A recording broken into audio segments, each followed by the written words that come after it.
Okay, the dust has settled. Baldur's Gate 3, bloody fantastic, I think. Just about everybody knows that. Even those who maybe don't gel with the combat system can still admit, yeah, maybe not for me, but it's a terrific game. That's pretty much an uncontroversial thing. I mean, you're seeing like 97s on OpenCritic, one of the most high-rated games, probably Game of the Year for most people. It's absolutely incredible, but so too was the discourse around the game when it came out. And now that that dust has settled, I think we gotta work out what's going on. Because do AAA developers absolutely hate Baldur's Gate 3. This is something that across the titles, the thumbnails, IGN making a video basically talking about how they're all very afraid, this kind of exploded. A lot of game developers were like, oh no, we're not afraid. Some were like, well, you know, expectations. And then, of course, it all kind of came up into a whole big them versus us thing. So what I wanted to do here was to get all the evidence on the board, and we're going to bring it all together and work out what the bloody hell is actually happening. There's one guy who started all this off, and that is Xalavier Nelson, who's, by the way, Max Payne's spiritual successor, El Paso Elsewhere, is coming out this month. We shouted that out in a past video. Of course, because he's a journalist turned games developer, he does actually talk about game development quite a lot. So he saw some conversation about Baldur's Gate 3 and Larian before launch that didn't seem to be aware of just how much of a pedigree that studio had, right? Where people were kind of suggesting Baldur's Gate 3 is the new standard set that all role-playing games from Starfield to Sea of Stars would now have to live up to. So he tried to pull the curtain back in a thread to basically talk about how, in a way, it's a perfect storm of things that allowed for Baldur's Gate 3 to end up in this position. And I suppose to take an analogy from an RPG, Baldur's Gate 3 had the right character build and, the developer themselves. They were pretty high level after like 20 plus years of game development. They were very specialized into their field. You know, in RPG terms, they had the best gear. They had all the preparation. They read the dungeon guide. They were ready to go. So this is what he said, right? As a TLDR, in an era of mega games, Baldur's Gate 3 is one of the largest attempted, built by a specialized group of people using mature tech specially built to make this type of game, reinforced by invaluable mass player feedback and market validation ahead of its launch. This is not a new baseline for RPGs, this is an anomaly. Trying to do the same thing in the same way, especially without the same advantages, could kill an entire group of studios. This thread went absolutely viral just about everywhere, and he brings up a few fairly interesting things. Number one, the idea of mega games. I mean, how many mega games have kind of let us down? I mean, even looking at Starfield, a lot of people are saying, well, the Bethesda formula's moved ahead in a few ways. The New Game Plus is pretty cool, but it also doesn't feel like it's pushed itself forward. Maybe those of us who remember Morrowind to Oblivion. And I suppose there's a lot of people who would say that was a bad transition. I happen to think both are great. I think Oblivion's my favorite of that series somehow. But anyway, where's that big forward motion, especially because for a lot of people, Starfield is a game that in their head was in development for like 5, 6, 7 years. Actually, it was in full production for 3, maybe slightly less than 3, which is also kind of crazy. I was even surprised by that when I heard it. So, Xalavier said this, right? This went kind of viral. This is just me tracking the timeline. A lot of the responses reached outside of his audience, because of course, game developer, talking to other game developers. Yeah, 26,000 followers, quite a lot, but mostly all games industry and press people. And the thing that's a bit tricky then is some of the game dev people who commented on that probably commented thinking they were talking just to their industry peers. This may have led to things that did not look like the best, look. I mean, a really good example here is there's a tweet that's now deleted from a Diablo 4 designer who is frustrated, quote, "People too often only look at the fruits of labor and not the labor itself." Now that, honestly, I'll admit is like a challenging thing because I empathize with the guy in a way. It's that kind of tricky thing though. be it a university project, something at work, whatever. You can toil in something for a long time and it could be shit. Because, you know, I've failed projects in the graveyard. Remember How to Kill Monsters? I do. And stuff before that. That stuff failed. Pale Beyond, our video game, look at this, even has an art book. It's on Steam. It's really well rated. People who enjoy role-playing games are really liking it. If you enjoy Baldur's Gate 3, it's an entirely different game, but check it out on Steam, or of course store.bellular.games if you want to get nice things, like our art book. This is all very snazzy. But this is only here because we messed a bunch of stuff up.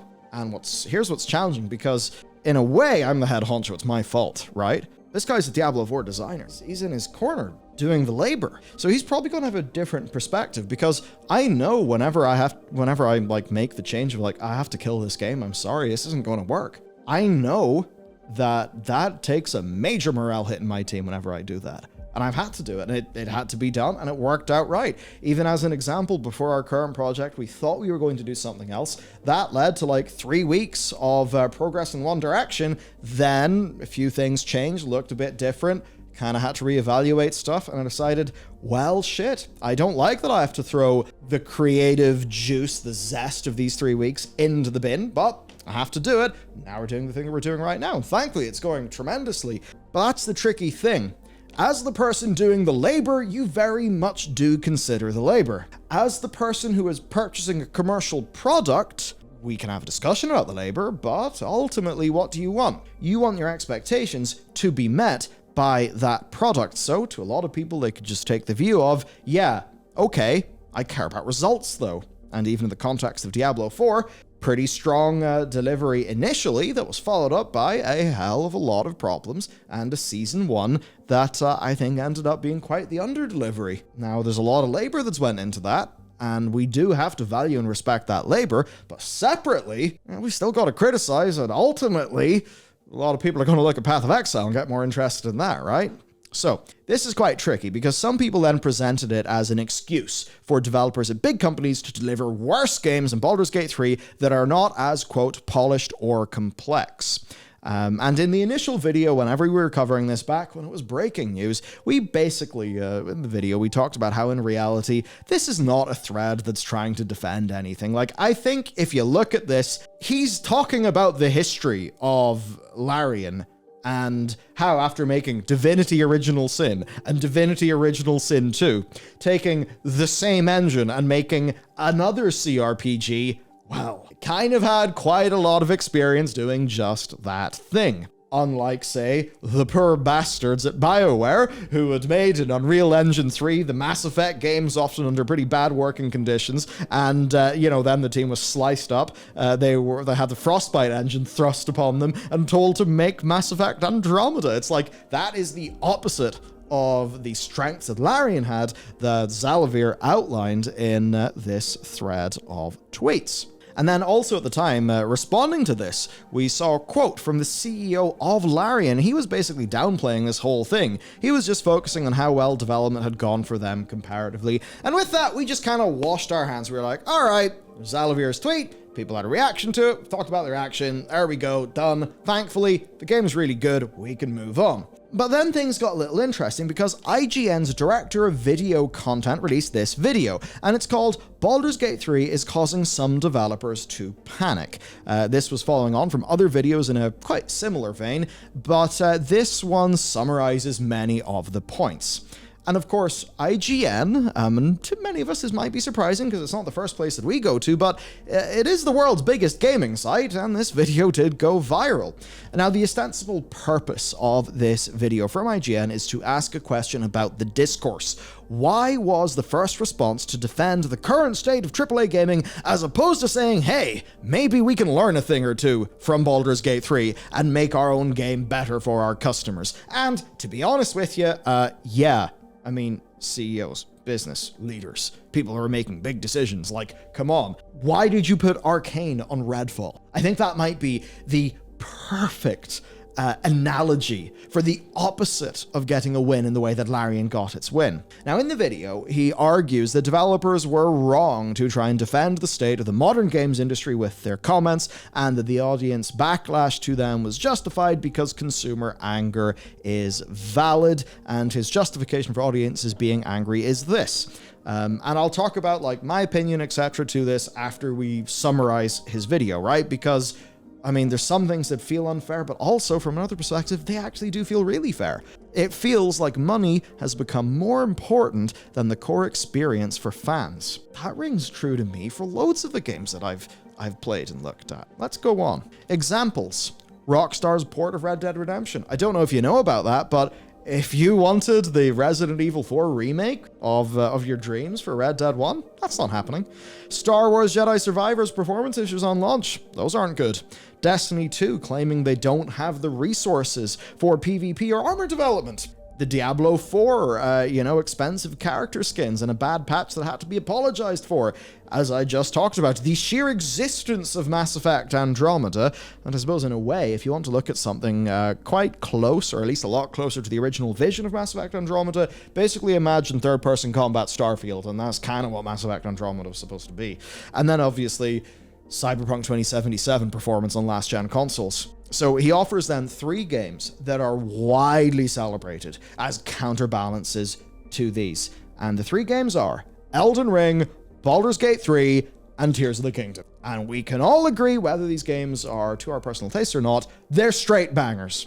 And if you look at this contrast, it's pretty damn bad. I mean, we have absolute wins and sometimes crushing disappointments. I mean, hey, at least Jedi Survivor is like a really good game, but like, come on, man, why did it launch like that? EA, why'd you make that happen? Come on, give him time, let him cook. So he argues that audiences don't know anything about game development and that they don't care about anything except the end product. And instead, he asks, why should fans not use Baldur's Gate 3 as the gold standard? Why couldn't other studios learn that cramming microtransactions into their game is a bad look? You hear that, Blizzard Entertainment with World of Warcraft? I'm watching you in the trading post. And he then points out some big games. Resident Evil 4 Remake, big good. Vampire Survivors, big good. Dead Space Remake, big good. We'll say Resi 4 Remake does have microtransactions, but I mean, you play Resi 4, you don't feel like you need any of that. And then he kind of rails against the idea of metric-driven game design like battle passes. I'm down with that. I will rail against battle passes, so I suppose we're allies on that one.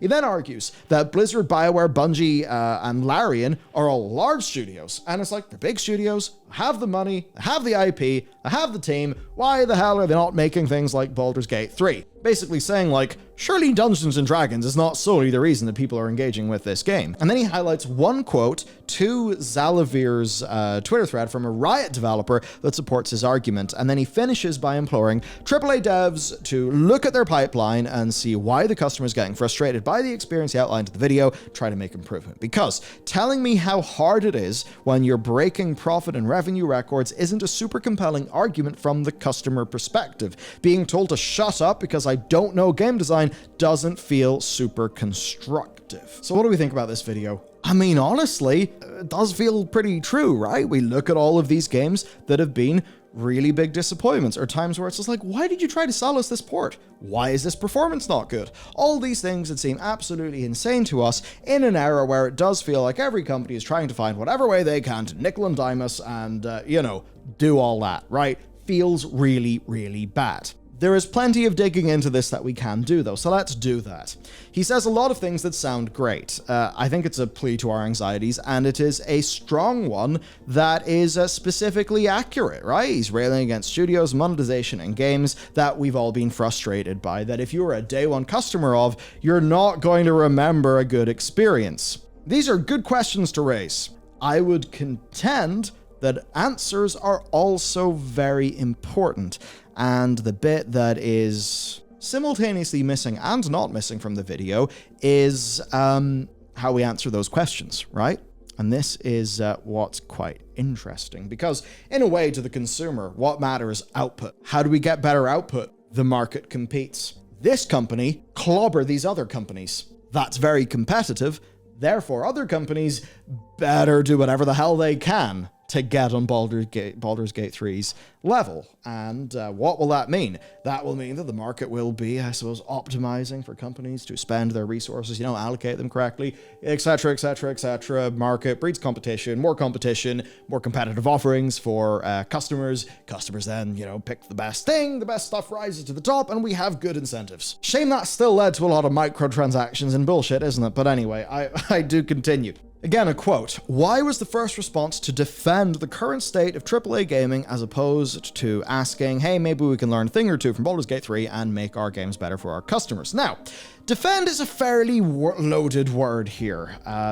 Obviously, right? Because defend, there's obviously an offense that we are defending against, right? Us and them mindset stuff, which, in fairness, has the media had that with developers? Has the media had that with consumers? Yeah. Have developers had that with consumers? And vice versa? Yeah. There's some sort of triangle, it's balanced and we're all happy, but when stuff's out of balance, yeah, we kind of do end up very quickly at each other's throats. So using defend is a tricky word, it automatically makes things more combative. He simply wants to recount the various trends in the industry that we, and audiences don't like. That's one thing we can all agree on. These are shitty trends.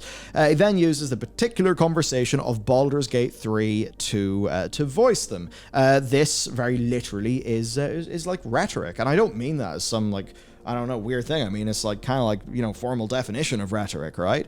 Right? It's being employed to directly appeal to our emotions and to fire us up. And it's a really good way to make a super strong video. The problem is we didn't exactly dive into the answering the questions bit, and that's what I would really hope to do today. But the thing is, it's a video being like, hey, we're frustrated. Does it necessarily have to provide the answers? Is it his job to provide the answers? Surely it's the developer's job to provide the answers. And you could also say, well, the customers just buy the game. At the end of the day, that's the bit that matters to them. A lot of people will say, I don't really give a shit. What's went into this game? I just want a good game. Now, that can be tricky because sometimes short-term incentives and long-term incentives can really be out of whack, right? There is a phrase, to blow one's load. You don't exactly want that if you want the sequel to the game you're excited about to be good as well. So let's get to the arguments then. The developers are trying to stop audiences complaining about wanting better games. That's not necessarily what's going on when you look at a lot of the replies. There are some that are overly defensive, and I think this takes place in a broader context. Because you remember the Horizon developers who worked in UI or whatever? You're criticizing Elden Ring's UX. All the memes that appeared of like, oh, Elden Ring, if it was made by a Western developer, and it was just freaking UI everywhere, right? That shit's hilarious. And that was a really good example of like, wow, Elden Ring really made that person feel a bit defensive, didn't it? So it's not like this is the first skirmish in the situation that we're in right now. Really, when you look at Zalavir's original thread, what's he doing? It's pretty simple. He's explaining the situation. Is that explanation a defense? I would say no, that explanation is just that. It's an explanation, and perhaps that explanation could be a defense as to why it's not necessarily an individual worker at a company's fault that the game didn't end up really being that good, because ultimately they don't bear the responsibility, they didn't make the decisions, it is the fat cats, the CEO types, etc., who are making those short-term money-based decisions, and those are likely the people that we should all band together and be legitimately quite angry at because we're all kind of sick of their shit. To continue, that developers are doing that in an era where they're asking for more money for worse games. Now, the developers who responded to this, in many cases, don't make profit directly from their games. They don't control how funding or pipelines work. They are workers. So railing about individual developers for not pushing back about battle passes is, not really going to be that helpful. It's like, that's the monetization people. The developers probably are in a situation where they can't say, oh yeah, I hate the battle pass I'm working on. If they say that in their public account, they're probably going to get in trouble. So it's one of those things, it's a little bit of self-preservation, that there's a few topics they're going to know to professionally avoid. You may say that's cowardice, but at the end of the day, that is the wage that's paying their rent, their mortgage, their family, etc. I think we can all understand how something like that works. So let's go and do some examples. The Red Dead port and Jedi Survivor launch performance issues have nothing to do with developers.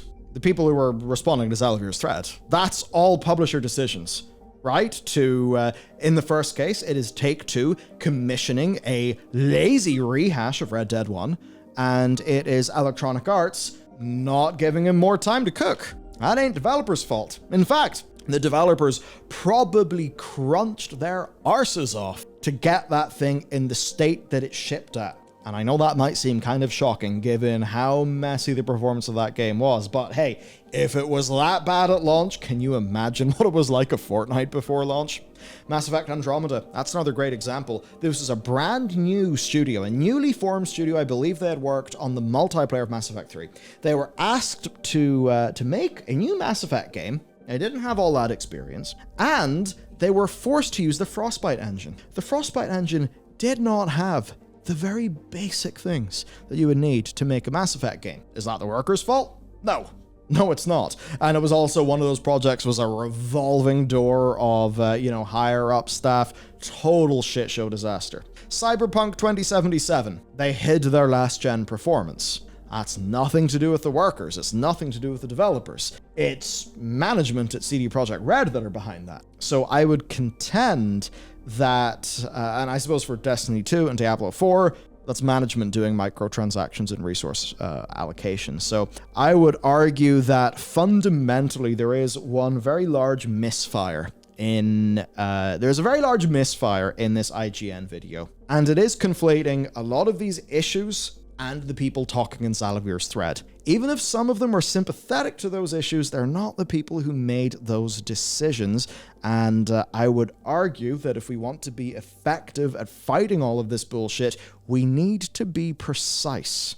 Precision is very useful when you're angry, because if you're angry and you don't have precision, then things do get kind of wacky and dangerous. What is useful, though, is that we have 3 games in this video that we can talk about, right? The 3 good games: Elden Ring, Baldur's Gate 3, and Tears of the Kingdom. So, number 1, Elden Ring. From Software have been making Souls-like games for a decade. It is the genre that they pretty much, created, right? They've been evolving the same type of game. And the thing to understand is internal tools, pipelines, processes, employees who just know how to do things that they've done before. These are all massive assets that are essentially going to be why Elden Ring was amazing. Now, that being said, Elden Ring did launch with a few broken quests and some significant bugs. So not everything was perfect, but I mean, come on, it was best game of that year. Baldur's Gate 3. Okay, so Larian only makes CRPGs. Yeah, they're making CRPGs using a custom tool set. I mean, it's not only CRPGs if you come to some points in their past, but like, this is veterans. If you even just go from Divinity Original Sin 1, Divinity Original Sin 2, into Baldur's Gate 3. Same genre, same tools. They also had no publisher or shareholder concerns, because remember, they didn't get funded by Wizards of the Coast. Being Baldur's Gate cost them, right? So they had a massive amount of experience, a massive amount of freedom, and they had pretty damn significant investment from Tencent. Which, funnily enough, is something that a lot of people don't know, but yeah, Tencent owns 30% of Larian, and obviously that investment will have given them quite a lot of freedom to do things right. And the big thing, it was in early access for 3 years. So obviously, you're going to solve a lot of problems there, and honestly, between Baldur's Gate 3 and Dave the Diver, it certainly has some cogs going in my head that I'm now seriously considering. To go to another one of those banger games, we have Legend of Zelda Tears of the Kingdom. Nintendo very literally built Tears of the Kingdom on top of the previous game, and if you don't know what I mean by that, Hyrule is still Hyrule. You know, it's built on the same map. All that time was spent on, like, content, features, design, right? And that ultimately led to a insanely good game, and they had a delay that gave them a full year of polish. Now, obviously, it is worth pointing out that there are other really good positive examples, Dead Space that had some performance issues, Resident Evil 4 Remake had post-launch microtransactions. Those things aren't maybe as shining as some of us may like. And then Vampire Survivors, as we've covered, is an absolutely insanely fantastic game, but it is one that the developer of Vampire Survivors very freely said, I did this, I think he started as a weekend passion project because he liked games in that genre. And Vampire Survivors just absolutely took off, and it's been the incredible success that it has been. And then we look at the other things. Blizzard, BioWare, Bungie, and Larian aren't reasonable comparisons for why a big studio can't make a big game, because they aren't just making one game every 5 to 6 years using the exact same technology. Because Larian, original Sin 1, original Sin 2, Baldur's Gate 3, same game, same tool, same everything. BioWare, EA mandated shithole. BioWare Magic, humongous employee turnover, like a shit show. Bungie, they were clearly developing Marathon in the background, and they've had all the issues that they've had with Destiny 2, right? So even when they were free, they were cocking up plenty. Blizzard, I don't know what I need to say.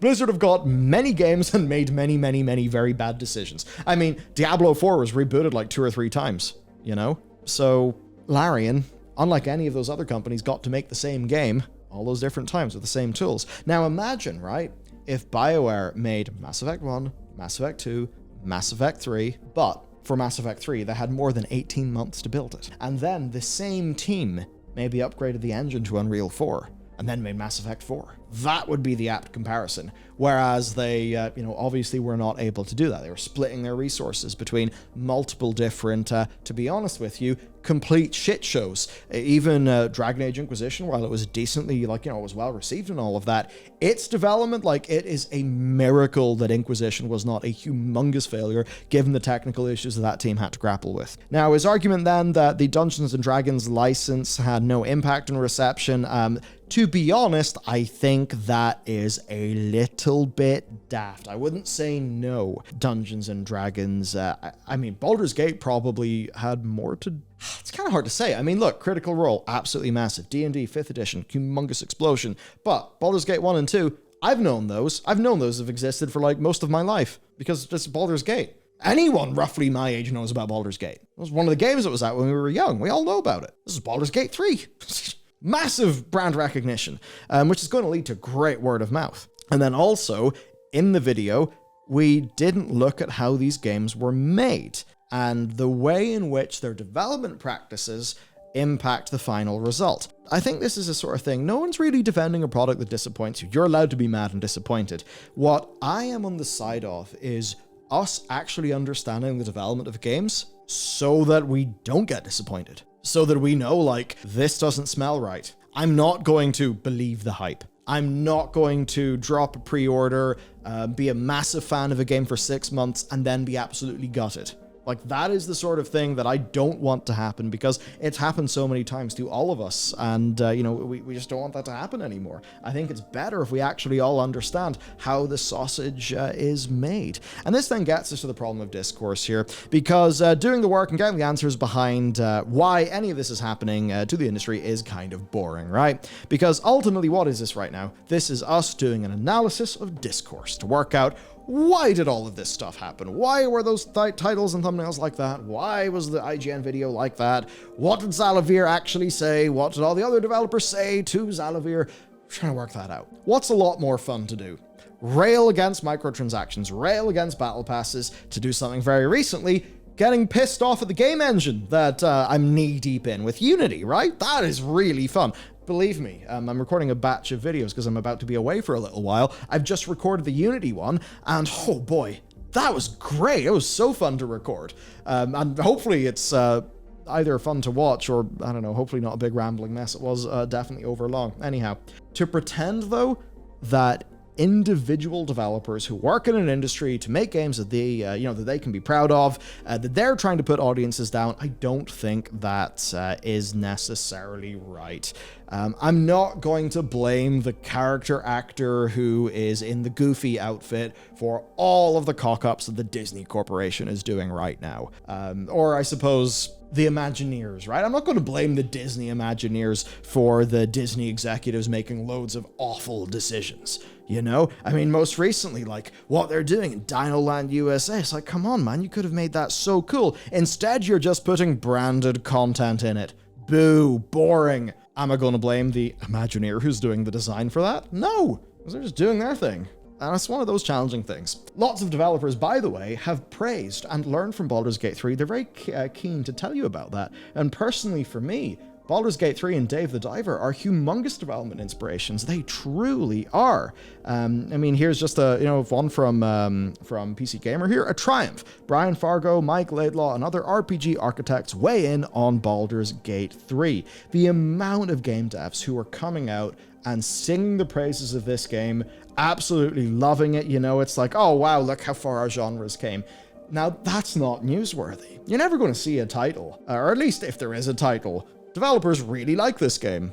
There's no spice there. If we focus on the conflict, though, or the potential for conflict, or if we dive into the misunderstanding, but don't necessarily acknowledge it as the fully complex issue that it is, and look at all the different sides of the argument, what happens then? We're kind of just ping-ponging around headlines, and, we're dealing with reactions to takes, rather than actually dealing with all of these elements taken in their original context. And ultimately, that is where the media can be a pretty dangerous thing.